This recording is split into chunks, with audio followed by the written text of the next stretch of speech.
Je pense que la première barrière à l'entrée pour créer une boîte et pour devenir indépendant, c'est créer sa structure, c'est tout l'administratif qui va avec. Et du coup, on a une création de société qui est 2 fois moins chère que la plupart de nos concurrents. Concentrez-vous sur votre business, faites du chiffre, vous aurez plus de chances de réussir que de rester sur l'administratif. Okay. 6% des créations en France, c'est un chiffre assez hallucinant. C'est fou. Alors, on est dans les locaux de Legal Place à Paris, dans le premier. Dans le 10e, ouais. Dans le 10e. Poissonnière. Je suis un touriste à Paris. Et on est avec Hugues qui bosse là depuis plus d'1 an. Ça va bien? Yes, super, et toi? Ravi Très de bien. faire cette petite interview. Ravi de parler de mon passé parce qu'on va parler de création de société, de micro et de société classique. Et donc, je vais te parler un petit peu de comment j'ai créé ma société moi en France il y a une dizaine d'années et les problématiques que j'ai eues et comment votre entreprise peut justement répondre à ça. Donc ouais, moi j'ai créé ma SASU en 2014 et j'ai eu pas mal de problématiques, notamment les comptables qui ne connaissaient pas l'activité comme j'étais en ligne. Et donc j'ai vraiment galéré à créer ma boîte, mais je pense que même aujourd'hui, il y a beaucoup de gens qui galèrent à créer leur société, que ce soit micro ou société. Yes, clairement, et en plus ce qu'il faut savoir, c'est que quoi qu'il arrive, quand tu crées une société en France, tu payes des frais, qui sont à peu près 250 €. Et les solutions en ligne telles que Legal Place, tu payes seulement 100 € de plus, sauf que tu as tout qui est délégué. Typiquement, je sais pas comment tu avais fait tes statuts, mais... C'était cher. Ah oui, tu les avais fait par le comptable? Ouais. Avocat ou comptable? J'avais eu la totale, je crois, hein. J'avais un truc... Ça dépend après à quel point tu veux des statuts alambiqués ou autres. Mais bon, rien que de générer tes statuts, c'est une première étape. Après, tu as l'étape aussi du dépôt de capital, qui est une galère en France. Si tu vas vers un compte pro, vers une banque traditionnelle, c'est plus ou moins digital, c'est plus ou moins bien géré. Tu as plus ou moins d'interlocuteurs. Ouais. Donc, c'est toute la difficulté, hein. Je pense que la première barrière à l'entrée pour créer une boîte et pour devenir indépendant, c'est créer sa structure. C'est tout l'administratif qui va avec. La comptabilité, c'est tous ces frais qui sont des barrières mentales gigantesques en France. Ouais, énorme. Ouais. J'ai beaucoup de gens qui du coup se lancent sur le montage vidéo dans l'entrepreneuriat et donc qui se disent putain comment je vais créer ma boîte. Alors moi ce que je leur dis, c'est un peu cru mais je leur dis va en bas de chez toi, tu vois, il y a des tonnes d'entrepreneurs qui n'ont pas l'air très futés parfois. Et je leur dis tu vois ils ont quand même réussi. Donc. Ouais mais parfois ils ont galéré, ils ont mis 2-3 ans à se lancer parce qu'ils avaient cette peur. Moi j'en croise tous les jours. La dernière fois j'étais avec un VTC, il m'a dit comment je crée ma boîte, j'ai payé 200 € mes statuts, j'y arrive pas quoi. J'ai dit sur Legal Place, ça prend 10 minutes quoi. Mais c'est un pain point énorme. On va parler un peu de différence auto-entreprise et société. Donc moi c'est vrai que j'avais fait une société directe. Alors on m'a dit tu peux faire des frais, tu peux dépenser et déduire du coup avoir moins d'impôts. Est-ce que tu peux présenter les différences entre auto-entreprise et société et à quel type de profil d'entrepreneur serait dédié l'auto et la société? Clairement, c'est vraiment du cas par cas. La grande différence, c'est que l'auto-entreprise, tu n'es pas obligé de gérer une comptabilité, donc c'est potentiellement des frais en moins. Mais par contre, tu es imposé sur ton chiffre d'affaires. Donc en fonction de si ta structure, tu as plus ou moins de charges. Si par exemple ta marge, je sais pas, tu fais du e-commerce, ta marge c'est 10%, tu vas te retrouver à payer plus d'impôts que de bénéfices. Donc tu bosses pour rien, donc tu bosses pour l'État. Tu as des exemples aussi de personnes que tu connais? Ah oui, mais c'est sûr, il y a plein d'e-commerçants qui font du dropshipping ou même de l'e-commerce classique où tu as du 20-30% de marge parce que tu as à la fois le produit, le coût du produit, mais tu as aussi tous les coûts d'acquisition. Tout ce que tu mets sur Facebook Ads, Instagram Ads, à la fin tu gagnes 10 € pour 100 €, sauf qu'on te demande 22 € d'impôt. Voilà. Donc tu as 22% de taxes sur ton chiffre d'affaires, tu ne déduis pas tes frais. Ouais. Donc si ta marge elle est même de 20, tu perds de l'argent et c'est fou que tu puisses perdre de l'argent en ayant un business. C'est ça, mais c'est un peu le fait d'être informé ou pas. Après, il y a des cas par cas, dans des cas, tu peux avoir que 11%, donc quoi qu'il arrive, si tu fais que 10% de marge, ça ne marche pas. Alors qu'en société, la différence, effectivement, c'est que tu es imposé sur les bénéfices, que tu verses des salaires sur ta rentabilité ou des dividendes à la fin de l'année. Et effectivement, que tu peux déduire tes charges, pas d'ailleurs que les coûts fixes type Facebook Ads ou le produit. Tu peux aussi déduire ta nourriture, tu peux déduire ton matériel informatique. Acheter un ordinateur en société pour que tu bosses, il n'y a pas de problème. Sinon, acheter un ordinateur en micro-entreprise, c'est dans tes frais. Oui. Donc, c'est tous ces éléments-là où il faut modéliser ton business et voir du coup à quel point c'est rentable d'être en micro-entreprise ou en société. Et aussi, surtout, les frais, tu as beaucoup moins de frais en micro. Alors, oui et non. Tu as beaucoup moins de frais en micro. En termes de comptabilité ou d'administratif, typiquement en micro-entreprise, tu vas quand même avoir besoin d'un compte bancaire pas forcément professionnel, mais dans la majeure partie des cas, tu prends un professionnel.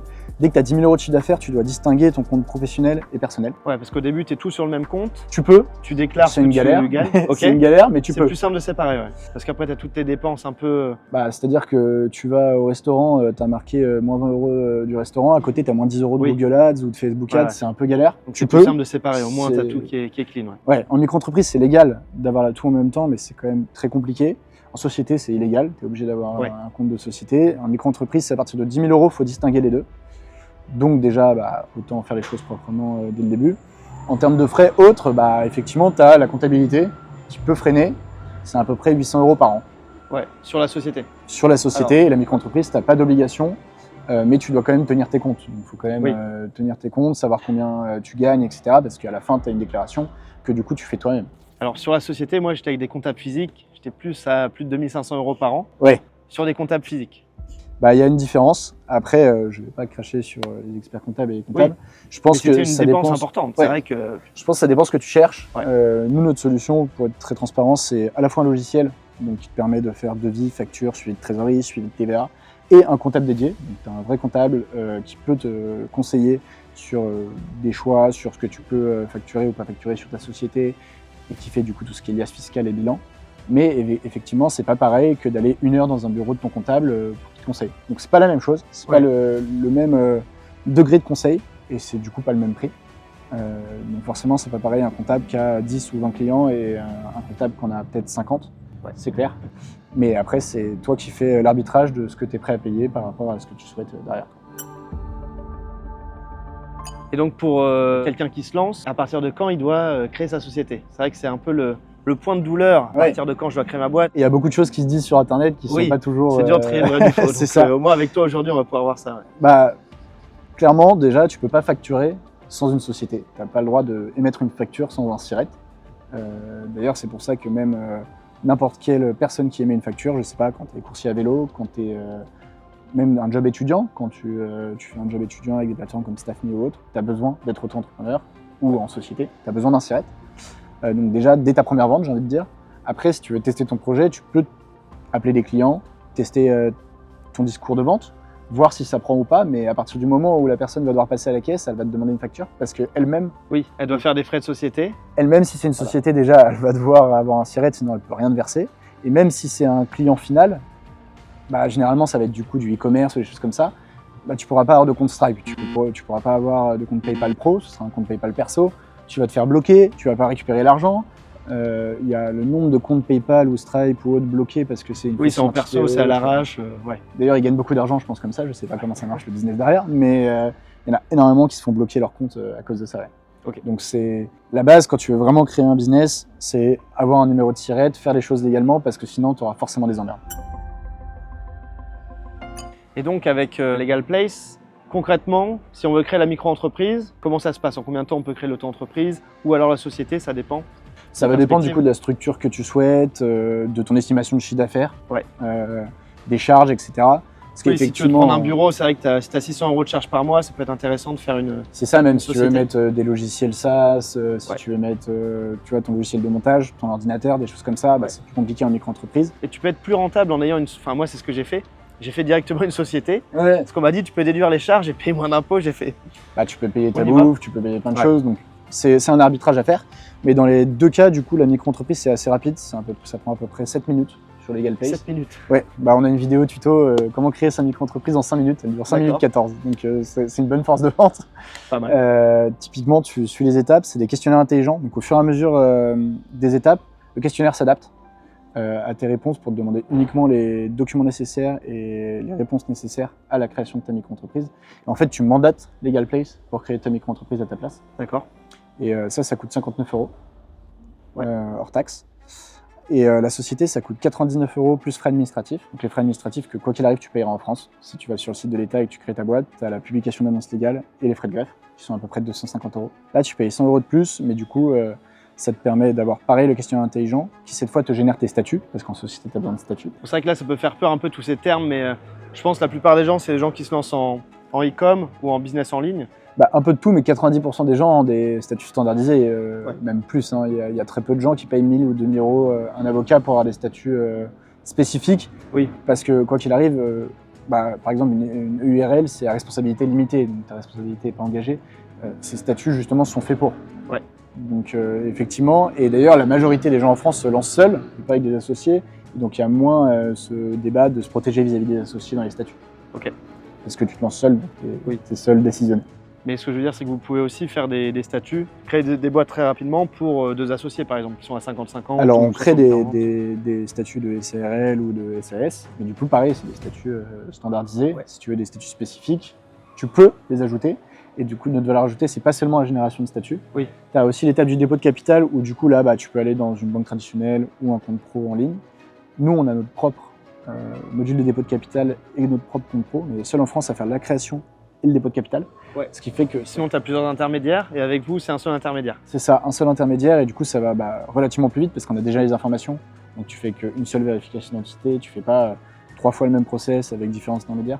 Parce que la grande difficulté, c'est qu'il faut que tes statuts soient cohérents avec ton dépôt de capital et ton dépôt de capital cohérent avec tes statuts. Ok. Donc c'est un Tu as bordel. des allers-retours. C'est un bordel parce que parfois tu penses que c'est bon tes statuts, sauf que le dépôt de capital il dit qu'il faut ça. Du coup tu reviens vers tes statuts et inversement.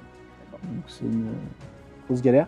Donc c'est un des soucis qu'on résout également. Et après, on s'occupe de tout sur la publication de l'annonce légale, tous les allers-retours avec le greffe. Et tu as une garantie anti-rejet parce que justement, nos statuts sont standardisés, mais du coup, on est sûr qu'ils passent auprès du greffe. Et du coup, tu as une garantie anti-rejet, donc on va te créer ta société. Et généralement, la moyenne, c'est 20 jours de A à Z, donc du paiement au cabis. Là, on parle effectivement de société. Société. Sur les autos, C'est c'est plus rapide. beaucoup plus rapide. Voilà, c'est c'est 7 vraiment... à 10 jours en moyenne. Ouais, tu le fais en 7 minutes, et après, tu l'as de... Après, ça dépend 7 de à 10 l'état. Ça va dépendre, ça peut aller très très vite. Ouais. Comme ça va aussi dépendre en fait du lieu où tu es. Donc typiquement, nous on a une adresse de domiciliation à Paris. À Paris, vu qu'il y a plus de sociétés immatriculées, il y a plus de monde qui travaille pour l'État, pour les D'accord. immatriculés. Et du coup, c'est plus rapide. C'est plus rapide. Ça arrive souvent qu'on a des cabis en 8-9 jours sur Paris, alors qu'en fonction du département, ça peut prendre plus de temps. Ok. Donc 7 à 10 jours, c'est conservatif. Hein. Il y en a qui l'ont en 48 heures.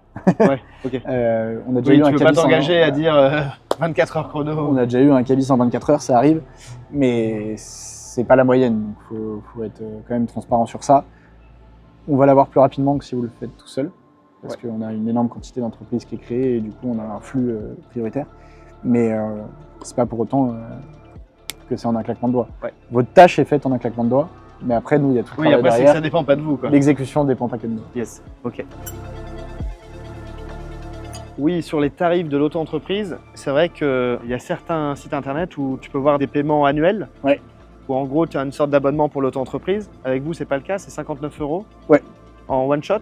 Donc c'est en one shot, en fait tu payes la formalité, donc le fait de créer ta boîte. Ensuite tu as des abonnements potentiels, mais rien d'obligatoire. Typiquement si tu veux te domicilier chez nous, la domiciliation, Donc c'est l'adresse postale. l'adresse postale qui te permet de payer ta CFE moins cher, de ne pas avoir ton adresse perso en public.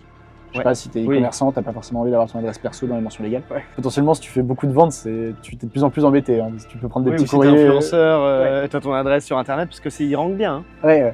Ouais, donc Il rentre très bien c'est un peu sur embêtant. Google. Tu tapes, déjà t'es en micro-entreprise, l'entreprise est à ton nom, donc tu tapes ton nom, on connaît ton adresse. Ouais. Enfin, foncièrement, tu tapes ton nom, on a ton adresse perso, donc c'est quand même un sacré règlement. Mais du coup, il n'y a aucune obligation, donc c'est au choix, tu as la domiciliation et le compte pro potentiel. Donc tu choisis de les prendre ou pas, mais nous c'est one shot. Je sais qu'il y a d'autres structures qui mettent un peu un abonnement caché, tu sais pas trop ce que tu payes et tu te parce retrouves que à payer en fait, 30 comme tu pars de zéro, tu connais rien sur les entreprises, tu sais il y a pas comment beaucoup ça se d'arnaques. passe. Dès que en fait, tu as ton cabis, tu es inscrit dans des logiciels de société. Tu reçois des Tu courriers. reçois des courriers, Yes, faut j'ai payer reçu 100 aussi. €, etc. Et c'est une arnaque totale. Moi j'ai des potes, ils m'envoient, c'est vrai ou pas? Bah non. non, t'as déjà payé pour créer ta boîte, tu payes pas 100 € de plus pour une annonce de je sais pas quoi. Il y a énormément d'arnaques, tu reçois 3-4 comme ça, dès que tu crées, c'est fou. Ouais. Alors j'ai eu de la chance, moi, dans ma famille, il y a des comptables. Mais c'est vrai que comme tu payes la parution dans un journal, c'est ça? Ouais, en société tu payes ton annonce légale. Donc moi j'ai payé une annonce légale et c'est vrai que je me serais dit, tu vois, je reçois un une truc, deuxième, c'est normal. vous devez payer. Ouais, il y a des trucs un peu random. Ouais. Bon, je me serais dit. En plus, c'est assez bien fait. C'est assez bien fait. Ils poussent vraiment comme si c'était les impôts. Ils prennent un peu la charte graphique des impôts et vous devez payer, quoi. Ouais, mais ça fait peur. Mais dans ces cas-là, typiquement, nous, on a un filtre anti-arnaque. Si tu prends domiciliation Parce que chez là, nous. sinon, vous allez en recevoir tous les. C'est ça. Nous, on en reçoit plein. Tous les matins. Et du coup, on scanne pas les courriers pour les clients quand c'est une arnaque Bien sûr. reconnue. Ça marche. Et donc la grosse valeur, entre guillemets, d'être accompagné, c'est que tu as quelqu'un qui peut t'aider Exactement. si tu es tout seul. Parce que tu peux le faire tout seul, effectivement, l'auto-entreprise, mais tu n'as pas de point de Bah, contact. tu es le seul décisionnaire, tu as le risque de faire des erreurs, donc c'est à toi de voir. Il y a plein de documentation quand même sur Internet. On a la chance maintenant d'avoir Google, YouTube, TikTok qui te permettent d'avoir un maximum de données. Après, la différence, effectivement, c'est déjà que on crée des milliers de boîtes par an. Des dizaines de milliers, c'est plutôt milliers de boîtes par mois. Donc on fait des dizaines de milliers de boîtes par an. On fait 6% des créations de sociétés en France chaque année. D'accord. Donc c'est énorme. Alors, ça, je savais pas, mais... Ouais, c'est 6%. Ok. Il y a 1 million de boîtes qui se créent chaque année et on fait 6% de ce marché. D'accord. On est leader du marché. Donc déjà, on a des process très bien rodés, donc on va plus vite que si tu le fais tout seul, forcément. Et tu as le risque de te perdre, mais tu as aussi la possibilité du coup d'avoir un chat, de poser des questions à une formaliste qui est en charge de ton dossier. Ça, c'est tous les jours? Tous les jours. D'accord.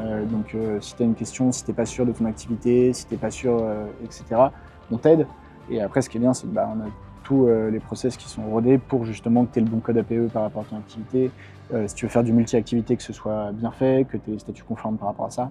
Parce qu'il y en a plein, par exemple, qui se lancent et qui ne savent pas encore quel business faire, qui mettent plusieurs activités. Et alors ça, sur le site de l'État, c'est pas très bien expliqué, donc c'est compliqué de le faire. Tu peux poser des questions et du coup, tu es sûr de ton choix, tu es accompagné. Oui, et honnêtement, pour le prix, c'est avoir une assistance, c'est... Enfin, surtout en société, je parle vraiment expérience perso, j'ai mis 4 mois et demi à avoir ma boîte, à pouvoir facturer alors que j'avais des clients. Donc en société, il n'y a pas photo. Et 99 €, c'est rien. Je pense qu'il y en a plein qui aimeraient faire ça, mais qui ne connaissent pas. Ouais. D'ailleurs, c'est beaucoup de bouche à oreille. La plupart de nos clients viennent en bouche à oreille. Donc c'est que ça fonctionne. Et sur les entreprises, sur les tarifs, je crois qu'on avait déjà parlé, mais... Ouais, c'est 99 € hors taxe. Ouais. La création? La création de société, plus les frais administratifs que tu paieras quoi qu'il arrive, qui est à peu près 250 €. Sachant qu'on offre les 99 € si tu prends la comptabilité chez nous. D'accord. Mais la compta, tu peux pas la faire toute seule dans tous les cas. Oui, donc quand il arrive, tu auras besoin d'un comptable. Et le bilan comptable, tu veux le faire tout seul? Tu es obligé d'avoir un comptable à terme, sauf si tu veux avoir des amendes à terme. Des emmerdes. C'est ça. Après, il y en a qui attendent plus ou moins, tu vois, parce que tu es obligé d'avoir un bilan au bout de 1 an et demi en fonction de quand tu finis. Donc il y en a, tu vois, qui attendent 6 mois pour payer un comptable. Mais du coup, tous les comptables les acceptent pas parce qu'ils ont 6 mois à rattraper gratuitement. Ouais, ok.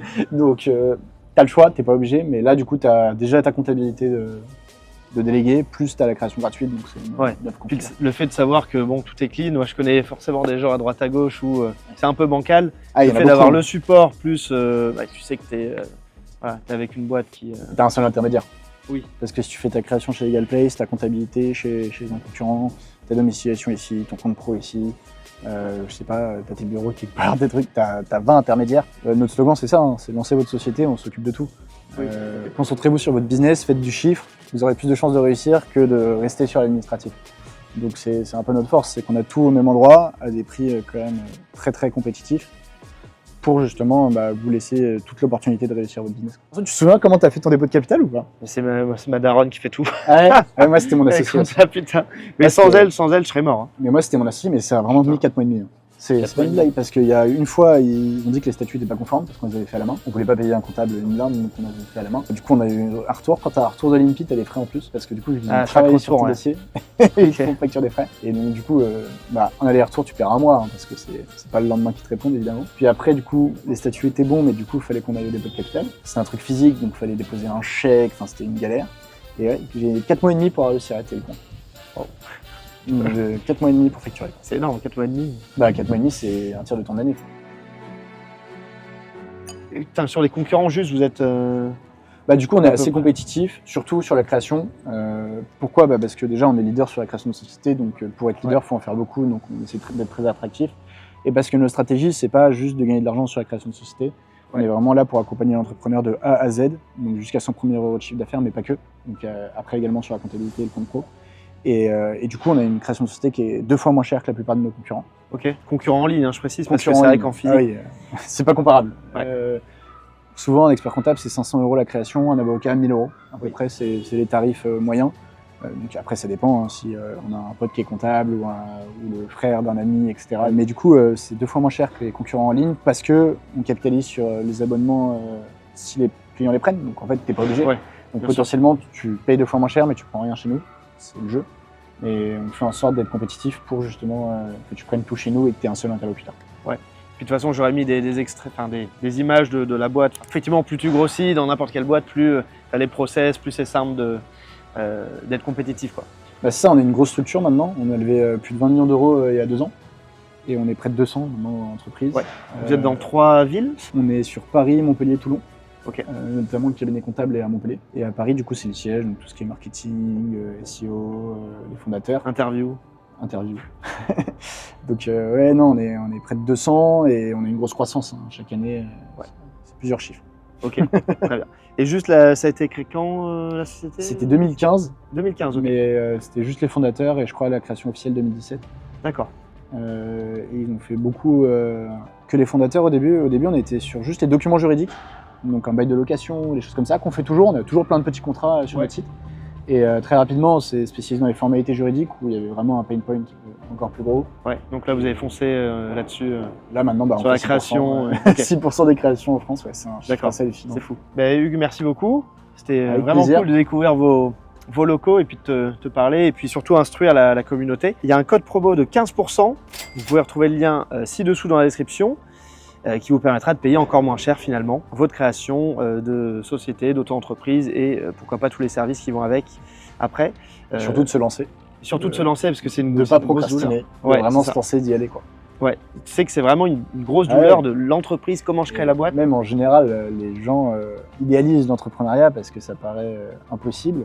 Alors qu'au final, il y en a plein, comme tu dis, qui se lancent. Je pensais à 17 ans, il y en a plein qui se lancent hyper jeunes aussi, surtout la nouvelle génération qui veulent se lancer. D'ailleurs, la nouvelle génération veut devenir entrepreneur et veut devenir indépendant, quoi. C'est clair. Il y a 1 million de créations de sociétés en France, mais il y a aussi beaucoup de dissolutions. Faut pas croire, il y en a peu qui pérennisent. Je crois que c'est 3 ans la moyenne où si tu as tenu 3 ans, ta société risque de durer. Mais en tout cas, il faut y aller, faire le premier pas, quoi. Essayer, c'est pas compliqué. Donc, merci Hugues, encore merci une fois. à toi. Et puis à très vite peut-être pour une autre vidéo. Si jamais vous avez des questions, n'hésitez surtout pas. Ça pourra faire l'objet d'une autre vidéo. À très vite, ciao.